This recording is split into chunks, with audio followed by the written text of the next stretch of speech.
Welcome to How Do You Cook Back to Basics. So today we're going to be making fried cabbage, onion, and bacon. As you can see here, I started out with 1 pound of thick cut bacon. We're going to put that in our frying pan here and fry it up. Now you can opt to leave your bacon in slices if you want and then chop it up afterwards. So we're just going to cook it up until it gets to your desired consistency. I like mine a little bit browner. Now you'll want to remove your bacon pieces from the pan, and I have a half a head of cabbage here, and you'll want to slice this up in pretty thin strips.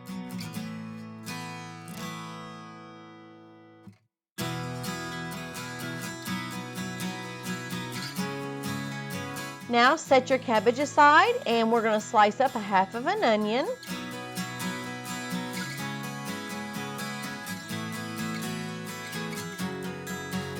Now we're going to add our cabbage and our onion to our frying pan. We're going to use the same frying pan that we used to fry up our bacon. We are not going to remove any of the grease from the pan. We're going to use that bacon grease for this recipe. I put in about 1.5 teaspoons of pepper and 2 teaspoons of salt, and I put a lid on the top of this pan to kind of help it tenderize the cabbage a little bit quicker.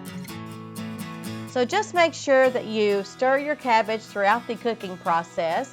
It'll take about 20 minutes for the cabbage to become tender.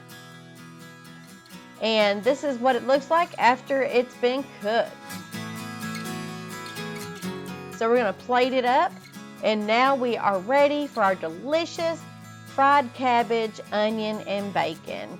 I hope you all enjoy. Until next time, bye-bye now.